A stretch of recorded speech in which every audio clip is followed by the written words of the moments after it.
తారీఖు 1998లో చాలా మందికి కొన్ని విషయాలు తెలుసు. చాలా విషయాలు హెచ్ఆర్ఎఫ్ తో చాలా అనుబంధం ఉన్న వాళ్ళు ఉన్నారు. ఇక్కడ కొన్నేళ్ల అనుబంధం, కేవలం 98 నుంచి కాదు, 80 నుంచి అనుబంధం. మా హక్కుల ఉద్యమంతో పరిచయం ఉన్న వాళ్ళు, హెచ్ఆర్ఎఫ్ సభ్యులతో పరిచయం ఉన్న వాళ్ళకి 80 నుంచి కూడా కలిసి ప్రయాణం చేసిన వాళ్ళు ఇక్కడ అనేక మంది ఇక్కడ ఉన్నాం.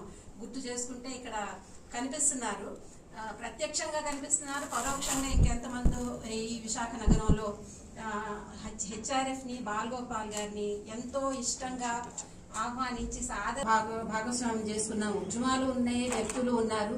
అందరితో కలిసి ఈ ప్రయాణం చెప్పాలంటే అది చాలా ఆహ్లాదకరమైన ప్రయాణం.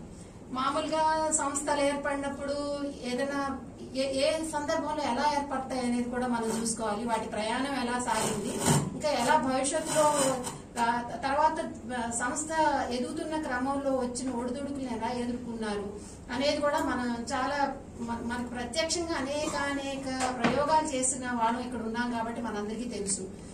అక్టోబర్ 11, 1998 33 మందిని, అందరూ దాదాపు హక్కుల ఉద్యమంతో పరిచయం ఉన్న వాళ్ళమే, కొన్ని 2-3 దశాబ్దాలుగా పనిచేసిన వాళ్ళమే 33 మందిని హైదరాబాద్ లో కలిసి ఒక సంస్థగా, మానవ హక్కుల సంస్థగా ఏర్పడాలి అనేది పెట్టుకున్నాం. అంటే వేరే ఒక సంస్థ ఎందుకు?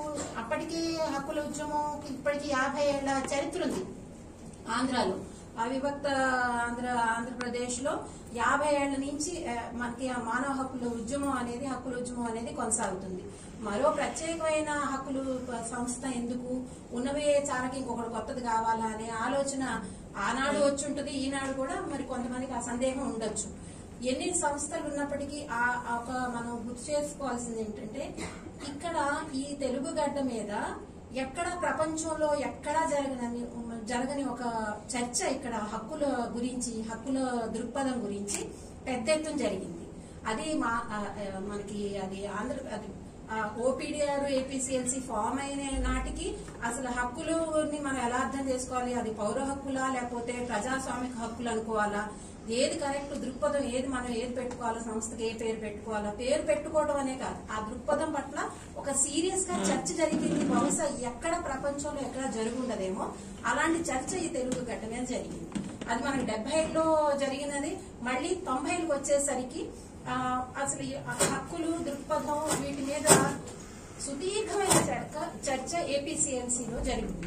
ఆ చర్చలో పర్యవసానంగా మే 1998లో దాదాపు 2 రోజుల పాటు దాని మీద చర్చ జరిపి రెజల్యూషన్స్ పాస్ అయిన సందర్భంలో అక్కడ ఏపీసీఎల్సీలో ఒక పెద్ద ఆ చర్చ అనేది మనం రెండు వైపులా, అటు ఏపీసీఎల్సీలో ఇప్పటికీ కొనసాగుతున్న కార్యకర్తలు, ఇటు హెచ్ఆర్ఎఫ్ గా ఫామ్ అయిన కార్యకర్తలు ఇద్దరిని మనం మెచ్చుకోవాలి. అసలు అంత సుదీర్ఘంగా, అంత సీరియస్ గా హ్యూమన్ రైట్స్ డిస్కోర్స్ మీద చర్చ జరగటం అనేది, as I head said, it never happened anywhere in any part of the world. ఆ చర్చ పర్యవసానంగా మాకు అర్థమైన విషయం ఏంటంటే, కేవలం ఇంకొకటి ఏంటంటే, ఆ కాలంలో మేము హెచ్ఆర్ఎఫ్ ఫామ్ చేసిన కాలంలో ఇదేదో నక్సలైట్ ఉద్యమానికి సంబంధించి ప్రైవేట్ హింసని మాత్రమే కండెమ్ చేయాలా వద్దా అనే అంశం మీద మాత్రమే చర్చ జరగలేదు. అది చాలా అంశాలని తడిమింది. ఆ అంశాలన్నింటినీ ఇది సందర్భం కాదు, ఇది సమయం కాదు కాబట్టి నేను అంత క్లుప్తంగా మాట్లాడుతున్నాను. అనేక అంశాల మీద హక్కుల దృక్పథం గురించి జరిగిన ఒక పెద్ద చర్చ పర్యవసానంగా ఏర్పడిన సంస్థ ఇది. ఈ సంస్థ ఏర్పడినప్పుడు చెప్పినట్లు 33 మంది కూర్చున్నప్పుడు ఏం చేయాలి, దీన్ని ఎలాగా, ఇదేనా డిజరప్షనా, ఇది కేవలం ఒక సంస్థని చీల్చి లేకపోతే దాని నుంచి విడిపోయి ఒక డిజరప్ట్ చేసేసి వాతావరణాన్ని, ఒక హ్యూమన్ రైట్స్ మూవ్మెంట్ ని అతలాకుతలం చేసేసి ఏర్పడాలనుకున్న సంస్థ అంటే కాదు. మేము ఎవరికి పర్యవసానంగా ఏదో చేస్తున్నాం అనే ఆలోచన ఆనాటికి లేదు, ఈనాటికి లేదు. ఇంకొకటి ఏంటంటే, అప్పటి నుంచి ఇప్పటి వరకు కూడా హక్కుల ఉద్యమంలో అనేక సంస్థలు ఈ రాష్ట్రంలో పనిచేస్తున్నాయి. అవి ఓపీడీఆర్ అవ్వచ్చు, ఏపీసీఎల్సీ అవ్వచ్చు, ఇంకా అనేక సంస్థలతో ఈనాటికి అప్పటి నుంచి ఇప్పటి వరకు మా ప్రయాణం, వాళ్ళతో ఉన్న మా బాంధవ్యం అవి చాలా స్నేహపూర్వకంగా ఉన్నది. తర్వాత మ్యూచువల్ రెస్పెక్ట్ ఉన్నది. అది చాలా ముఖ్యం అనుకుంటున్నాను. ఏదైనా ఒక తేడా వచ్చినప్పుడు మనుషుల మీద ఒకళ్ళు అలా కక్షలు కార్పణ్యాలు పెట్టుకుని ఆ రకమైన వాతావరణం అయితే మేము హక్కుల ఉద్యమంలో ఆ రకమైన వాతావరణం మేము అనుకోలేదు అలా ఉండాలని మా తోటి హక్కుల సంఘాల వాళ్ళు కూడా అనుకోలేదు. సరే, ప్రయాణం మొదలెట్టినాక తర్వాత ఏమైనా భైరప్రాయాలు రాకుండా ఉంటాయా సంస్థ సభ్యుల్లో అంటే వచ్చాయి, చాలా విషయాల్లో వచ్చాయి. ఉదాహరణకి ఇక్కడ ఈ మానవ హక్కుల ఉద్యమం గురించి గుంటూరు మా సభ్యుడు ఇప్పుడు లేడు, మా గుంటూరు చంద్రశేఖరు మనవాడు ఎంతో కృషి చేసిన వాడు హక్కుల ఉద్యమానికి. ఒకనొక దశలో తనకి దృక్పథం మీద తనకు కొన్ని అనుమానాలు రేకెత్తించాడు. ఏమనంటే ఇది కేవలం ఒక విదేశీ పాశ్చాత్య భావంతో మార్కెట్ ఓరియంటెడ్ డిస్కోర్స్, ఇది హ్యూమన్ రైట్స్ డిస్కోర్స్ అనేది తను సీరియస్ గా ఆలోచించాడు. ఆ ఆలోచనల క్రమంలో తనకి ఎత్తిన ప్రశ్న ఏంటంటే this is something which is market driven, human rights discourse is something which is market driven అనేది అతను బలంగా నమ్మాడు. ఆ విషయాలే తను గట్టిగా చెప్తున్న క్రమంలో ఇది నిజమేనా, ఇది నిజంగానే పాశ్చాత్య భావజాలమా, దృక్పథమా, దీంట్లో ఏమి నిజంగానే వాస్తవాలు మనకి దీంట్లో మనం రిలేట్ చేసుకోగలిగేది ఈ దేశంకి లో ఉన్న పరిస్థితులకి మనం కేవలం పాశ్చాత్య విషయాలే మనం అంటే దాన్ని మనం ముందుకు తీసుకెళ్తున్నామా ఆలోచిస్తే దీంట్లో ఈ విషయంలో మాకు బుర్రా రాములు గారు, one of our members who again passed away, ఈ సందర్భంగా కొంచెం డైగ్రెస్ అవుతున్నానేమో గానీ మాకు రాజ్యం నుంచి మాకు వచ్చిన హెచ్ఆర్ఎఫ్ కి వచ్చిన కొన్ని సవాళ్లు రాజ్యం విసిరేమో గానీ మాకు నిజంగా చెప్పాలంటే ఈ ప్రకృతి nature has been very very unkind to HRF, very very unkind. చాలా విలువైన అరుదైన వ్యక్తుల్ని మేము కోల్పోయాము. అది అందరూ ఆ లాస్ ని, ఆ నష్టాన్ని మేమైతే ఏదైతే పూడ్చుకోవాలనుకున్నామో పూడ్చుకునే క్రమంలో అది కేవలం అది హెచ్ఆర్ఎఫ్ లాస్ అనుకోవట్లేదు. బాలగోపాల్ గారైనా, బుర్రారాములైనా, గొరపాటి నరేంద్రనాథ్ అయినా, లేకపోతే ఈ మధ్య ఇటీవల కోవిడ్ టైంలో చనిపోయిన జయశ్రీ అయినా, అసలు వాళ్ళు ఎంత విలువైన వ్యక్తులో, అరుదైన ఉద్యమకారులు.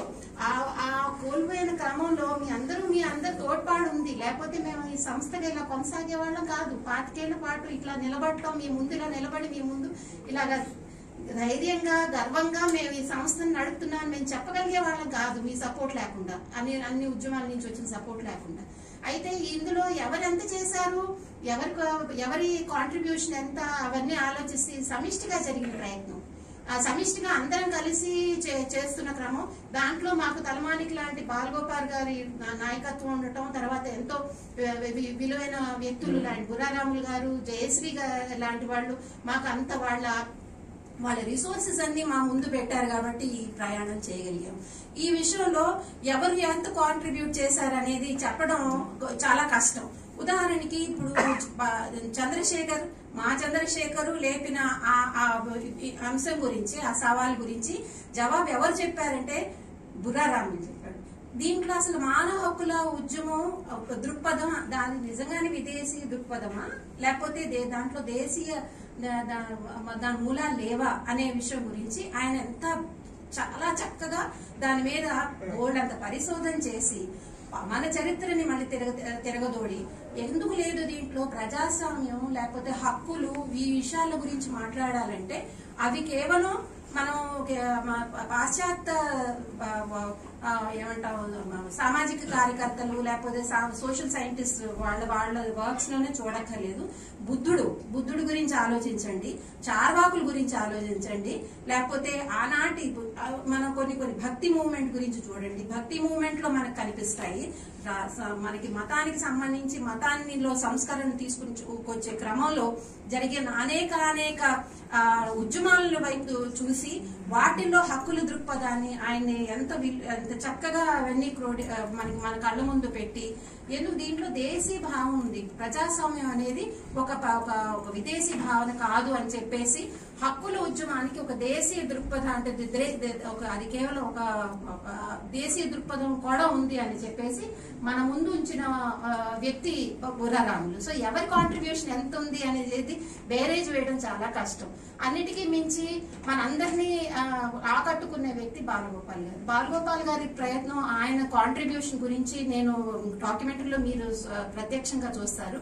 అయితే మేము ఇక్కడ చెప్పాల్సింది ఏంటంటే హెచ్ఆర్ ఫామ్ అయిన క్రమంలో ఇది ఒక విశాల మానవ హక్కుల దృక్పథంతో పనిచేయాలనుకున్న ఒక సంస్థ. అంటే ఇది ఒక కేవలం ఒక దీంట్లో చెప్పుకోవడానికి హక్కుల ఉద్యమం గురించి మనం ఎలా చూడాలి అనేది ఆలోచిస్తే ఒక స్వతంత్రమైన హక్కుల ఉద్యమం అంటే ఆటోనమస్ హ్యూమన్ రైట్స్ మూవ్మెంట్ ని స్థాపించాలి అని అది తర్వాత అంటే దానికి మిగిలిన ఉద్యమాలకి సంబంధం ఏంటి? అది వామపక్ష ఈ గడ్డ మీద కొన్ని దశాబ్దాలుగా పాటు గడిచిన వామపక్ష ఉద్యమం అవనండి, తర్వాత దళిత ఉద్యమం అవనండి, పర్యావరణ ఉద్యమం అవనండి, లేకపోతే కార్మిక ఉద్యమం, ఏ ఉద్యమం నుంచి వచ్చిన మంచిని స్వీకరించి ఆ తర్వాత ఒక ప్రయోజనం కోసం ఒక ఇంట్రెస్ట్ తో ఒక ప్రయోజనం సామాజిక ప్రయోజనానికి కోసం కొన్ని ఉద్యమాలు జరుగుతాయి.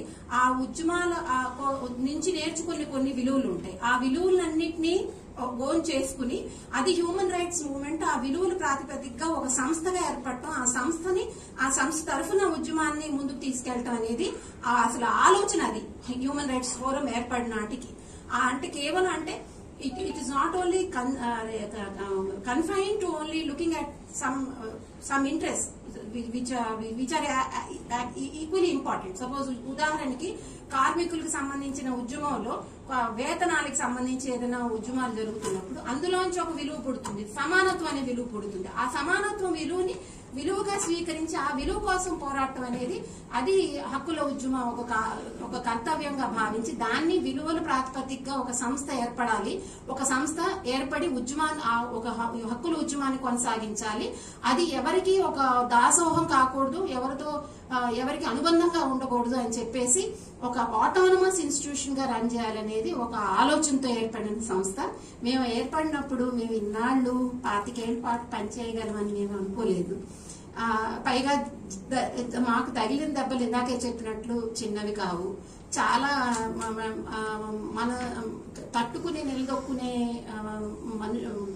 దెబ్బలు మేము తెలియదు. ఉదాహరణకు 2009లో బాలగోపాల్ గారు 2009లోనే పోయారు. మా నరేంద్రనాథ్ కూడా 2009 పోయారు. 2010లో బుర్రా రాములు గారు పోయారు. ఇవి చిన్న దెబ్బలు కాదు. పైగా వాళ్ళు ఎలాంటి అగాధం సృష్టించారంటే దాన్ని పూడ్చుకోవటానికి బాలగోపాల్ గారు చేసే ఒక్క కరపత్రం రాయటానికి ఆయన అలా రాసేసేవాడు. ఒక కరపత్రం రాయటానికి మిగిలిన ఇప్పుడు ఆయన పోయిన తర్వాత 10 మందివి కూర్చుని రాసే పరిస్థితి వచ్చింది. అయినా వీ డిడ్ంట్ గివ్ అప్. అది ఎందుకు గివ్ అప్ చేయలేదు? ఎప్పుడో ఆపేసే పని ఏముంది? సంస్థలు ఏర్పడుతుంటాయి, అవి కాల గర్భంలో కరిగిపోతుంటాయి. ఏమో ఫ్యూచర్ లో ఎలా అవుతుందో తెలియదు. ఇన్నాటి 25 ఏళ్ల పాటు మేము కొనసాగుతామని అనుకోలేదు అని చెప్తున్నట్టు. ఒక రకంగా వాళ్ళు చనిపోయినప్పుడు ఒక రకమైన పట్టుదల కూడా వచ్చింది. వాళ్ళు వదిలిపెట్టిన ప్రాజెక్ట్స్ చాలా చాలా చాలా ఉన్నాయి. ఆ ప్రాజెక్ట్స్ ని కొనసాగించాలి అనే ఒక పట్టుదల మా అందరిలో ఉండింది. ఉదాహరణకి సోంపేట ఇష్యూ ఉంది. సోంపేట ఇష్యూ టేకప్ చేయడానికి అసలు ముందు ఆ ఇష్యూని వాళ్ళకి గుర్తు చేసి ఇది ఒక పెద్ద సమస్య, రాబోయే థర్మల్ పవర్ ప్లాంట్ వస్తే మీకు ఎంత నష్టమో అసలు ఆ సోంపేట ఉద్యమకారులకి తెలియజేసిన వ్యక్తి బాలగోపాల్ గారు. ఇవాళ ఆ సోంపేట ఉద్యమానికి అప్పటికి ఇప్పటికి కూడా మేము వాళ్ళతో కలిసి ప్రయాణం చేస్తూనే ఉన్నాం. అదేంటి మేమేం క్లెయిమ్ చేయట్లా, ఏదో చేసేసామని మాకు ఆ భ్రమలు లేవు, ఆలోచన లేవు. కానీ ఒక సంతృప్తి ఉంది. ఏంటంటే మనం మనుషులుగా బ్రతికినప్పుడు మనం ఏం నమ్ముతామో ఆ నమ్మకాలకు అనుగుణంగా బతకగలుగుతున్నాం అనేది కూడా ఒక చాలా కష్టమైన పని. We have to be privilege for that also. మనకు నచ్చినట్టు మనం బతకగలగటం, మన నమ్మిన నమ్మకాలు భావజాలానికి తగ్గట్టు మనం బతకగలగటం అందరికీ సాధ్యమయ్యే పని కాదు. ఆ వెసులుబాటు ఉండబట్టి కూడా మేము అలా చేయగలిగామేమో కానీ అన్నిటికీ మించి అసలు ఆ సంతృప్తి అయితే మా అందరిలో హెచ్ఆర్ఎఫ్ మెంబర్స్ లో అందరిలో ఆ సంతృప్తి అయితే ఉంది. ఏంటంటే మనం అనుకున్నవి ఏవైతే మా బాలగోపాల్ గారు లేకపోతే జయశ్రీ మిగిలిన వ్యక్తులు అలా వదిలిపెట్టి ప్రాజెక్ట్స్, లేకపోతే మా చంద్రశేఖర్, ఆ మాటకు వస్తే బి చంద్రశేఖర్ వదిలిపెట్టి వెళ్ళిన కొన్ని ప్రాజెక్ట్స్, అలా ఇన్కంప్లీట్ గా ఉన్న ప్రాజెక్ట్స్ కంప్లీట్ చేయాలనే ప్రయత్నం అయితే చేశాం. ఆ క్రమంలో మీ అందరితో కూడా మాకు చాలా మంచి సంబంధాలు ఏర్పడినాయి. ఉదాహరణకి చుండూరు హైకోర్టు కేసు కొట్టేసినప్పుడు అందరూ ఎంత నిజంగా అది చుండూరు మాస్కర్ విషయంలో దళితులకు జరిగిన అన్యాయం అంతా ఇంత కాదు, మనందరికీ తెలిసిన విషయమే. కానీ ఆ హైకోర్టు 2012లో అది కొట్టేసినప్పుడు అందరం వీధుల మీదకి వచ్చాం.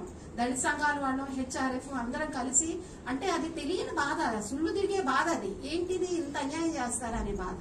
అది అట్లాంటి సందర్భాలు ఎన్నో, అనేక ఉద్యమాల్లో అనేక అంశాల మీద ఇలాగా స్పాంటేనియస్ గా అవ్వచ్చు, లేకపోతే కన్సర్టెడ్ గా ఆలోచించి కొంత దాని మీద ఎఫర్ట్ పెట్టి చేయాలని ఎవరెవరు తలిచినా వాళ్ళందరితో కలిసి పనిచేయాలనే కృషి అయితే చేయాలనుకున్నాము. చేసింది తక్కువే, మేమేమో ఏదో చేసేసామని ఆలోచన కూడా లేదు. చేయాలనే కోరిక అయితే ఉంది. ఆ కోరిక తగ్గట్టు మా ప్రయాణం సాగించాలని ప్రయత్నం అయితే చేశాము. ఎంతో కొంత చేశామనే సంతృప్తి అయితే ఉంది. ఇంకా చేయాల్సిన అనేక అంశాలు మేము అటెండ్ కాలేకపోయిన విషయాల గురించి కూడా మాకు ఆ బాధ అయితే ఉంది. ఇందాక నేను చెప్పినట్టు ఒక సంస్థ నడుపుతున్నప్పుడు సంస్థలో రకరకాల భేదాభిప్రాయాలు వస్తాయి. ఆ భేదాభిప్రాయాలను మనం రిజాల్వ్ చేసుకునే పద్ధతి ఒకటి ఉంటుంది. ఆ పద్ధతి ఒకటి ముందు అంటే నేను అంత గొప్పలు చెప్పుకుంటున్నాను అనిపిస్తుందేమో కానీ ఈ సంస్థ రన్ చేసే క్రమంలో ఆత్మవంచన పరవంచన ఉండకూడదని మటుకు ఎక్కడో అందరికీ ఉంది. ఇది ఒక ప్రయోగం, సవాల్ చేసి నిలబడ్డాం, అందరినీ కాదనుకుని నిలబడ్డాం. ఈ ప్రయోగాన్ని నిలబెట్టాలి, ఈ ప్రయోగాన్ని సక్సెస్ చేయాలి అనే కోరిక మా అందరిలోనూ ఉంది. ఆ 33 మందిని ఇంకా చాలా పెద్ద సంస్థ అయింది, పెరిగింది కూడా.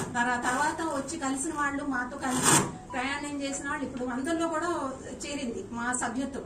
కానీ ఇది ఒక సవాల్గా తీసుకుని మనం నిలబడ్డాము. ఈ ఒక ప్రయోగం, దీన్ని నిలపాలి, దీన్ని ఒక సాకారం చేయాలి, మన కళలను సాకారం చేయాలి అనే ఆలోచన మా అందరిలో పట్టుదల ఉంది. కాబట్టి మా మధ్య ఏమైనా తేడాలు ఏమన్నా వచ్చాయి అంటే అవి we have not below the belt దెబ్బలు అంటారే, అలాంటివి మేము ఏనాడు మా సంస్థలో ఆ రకమైన వాతావరణం కూడా లేకుండా వీలైనంత వరకు అది ఇది అనుకున్నది కాదు, అన్స్టేటెడ్ ఫ్యాక్ట్. అది unstated things which happen within the organisation. వీలైనంత వరకు అవి రిఫ్లెక్ట్ కాకుండా వాటిని కూడా చాలా వీలైనంత వరకు సివిల్ గా ఎలా డీల్ చేసుకోవాలో ఆ డిఫరెన్సెస్ ని అవి మేము చేసుకున్నామని అనుకుంటున్నాను. భవిష్యత్తులో కూడా అది టచ్ కొనసాగుతుందని అనుకుంటున్నాను. ఇంకా మూడో విషయం గురించి చెప్పుకోవాలంటే ఈ సంస్థ ఎదుగుతుందా లేకపోతే 25 ఏళ్ళు అయింది, ఇది చిగురించింది 25 ఏళ్ళు కొనసాగింది, రాబోయే కాలంలో ఏమవుతుంది, ఇది నిజంగానే ఇప్పుడు పెద్ద సవాల్ మనకు ఎదురవుతుంది. హిందుత్వ తర్వాత మోడీ రాజ్యం మనం చూస్తున్న భయం ఆవరించింది మొత్తం ఈ సమాజంలో. భయం ఆవరించిన సమాజంలో ఉన్న ఈ రకరకాల కొత్త సవాళ్లు ఎదురవుతున్న కాలంలో మనం పాత విషయాల గురించే మాట్లాడుతూ, పాత విషయాల గురించే ఆలోచిస్తూ మనం అసలు ఇంకా భవిష్యత్తులో వస్తున్న భావితరాల వాళ్ళకి మనం నిజంగా ముందు వాళ్ళకి ఏం చెప్పగలం అనే ఒక ఆలోచన కూడా అన్ని సంస్థల్లో ఉన్నట్టే అన్ని ఉద్యమాల్లో ఉన్న సందేహాలే మాకు కూడా ఉన్నాయి.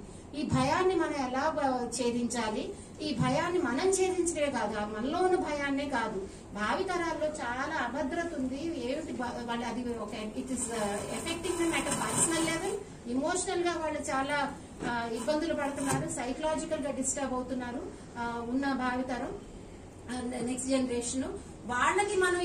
మనం నిజంగానే ఈ సంస్థని ఒక సంస్థను గాని ఉద్యమాన్ని గాని అలా నిలబెట్టి వాళ్ళకి can we pass over the bat into them అనేది కూడా మనం ఆలోచించాలి. ఆ క్రమంలో మాకు అనిపిస్తుంది ఏంటంటే గత కొన్ని సంవత్సరాలుగా మా బాలగోపాల్ గారి సంస్మరణ సభలు ప్రతి ఏడాది మేము అక్టోబర్ 9 ఆ కాలంలో ప్రతి ఏడాది జరుపుతాం.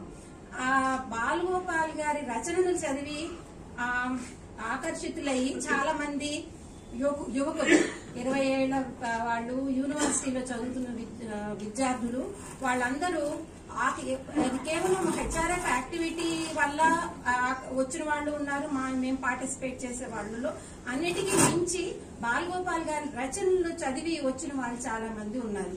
అలా వచ్చి మాతో అసోసియేట్ అవుతున్న వాళ్ళు ఉన్నారు. అది చాలా ఆశాజనకంగా అనిపిస్తున్న విషయం. ఎక్కువ మంది వచ్చేసారా, వేలల్లో వచ్చారా లేకపోతే లక్షల్లో వచ్చారా అనేది కాదు. అక్కడ అసలు ముందు ఒక హక్కుల ఉద్యమం అలా ఒక ఉద్యమ రూపంలో దాల్చడం అనేది చాలా అరుదైన విషయం. ఉదాహరణకి ఆకార్ పటేల్ గారు మాకు నిజామాబాద్ మహాసభకు వచ్చారు. ఆకార్ పటేల్ గారు అంటాం అసలు ఎక్కడ ఉన్నదండి ఇలాగ ఇంతమంది ఒక హక్కుల ఉద్యమంలో ఒక సంస్థలో పనిచేసి ఇలా ఒక పెద్ద సభల్లాగా పెట్టుకోవటం అనేది ఆ కల్చరు దేశంలో ఎక్కడా లేదు. ఏపీ తెలంగాణలో ఉన్న కల్చర్ ఎక్కడా లేదు. ఆ రకమైన వాతావరణం మనం క్రియేట్ చేయగలిగామంటే దాని పట్ల ఆకర్షితులై వస్తున్న యువకులు ఉన్నారు. వాళ్ళు వచ్చి మేము పార్టిసిపేట్ చేస్తా ఉంటున్నారు. అయితే మా పని పద్ధతులు వేరుగా ఉన్నాయి, వాళ్ళ ఆలోచనలు వేరుగా ఉన్నాయి, వాళ్ళ పని చేసే వాళ్ళ వెసులుబాటు వేరు. వాళ్ళు ఇప్పుడు రేపు వాళ్ళు ఏ ఫార్మ్స్ ఆఫ్ స్ట్రగుల్స్ తర్వాత ఏ ఫార్మ్స్ ఆఫ్ క్యాంపెయిన్స్ ప్రాపగండా ఎలా చేయాలనేది వాళ్ళు తేల్చుకోవాల్సిన విషయం. ఎందుకంటే మనకు శక్తి కూడా దానికి ట్యూన్ అయ్యి మనం ఫైన్ ట్యూన్ అయి ఉండాలి. వాళ్ళ ఆలోచన క్రమం ఎలా ఉంది, వాళ్ళు చేయగలిగేవేంటి చేయలేనివేంటి అనేది మన పోరాట రూపాలు మార్చుకోవాలి. వాళ్ళకు అనుకూలంగా ఏ రకంగా చేయాలని ఇప్పుడు మా కొత్త సవాల్. అంటే ఈ మాట అంటున్నానంటే 25 ఏళ్ళు అయిపోయింది కాబట్టి మేము పురుగురుద్దులు అయిపోయాము, కృష్ణా ముసలివాడు అయిపోయాడు, మేము ముసలివాళ్ళు అయిపోయాం, అందరం తలలు నెరిసిపోయాయి మా అందరికి. కాబట్టి ఈ సంస్థ కూడా ముసలి అయిపోయిందా అనే ఆలోచన మీకు రావచ్చు. కాలేదండి, కాలేదు. ఇప్పటికి కూడా చాలా మంది పిల్లలు ఆకర్షితులయ్యి ఈ సంస్థలో చేరటానికి ముందుకు వస్తున్నారు. అది మాకు చాలా బలాన్ని ఇస్తుంది.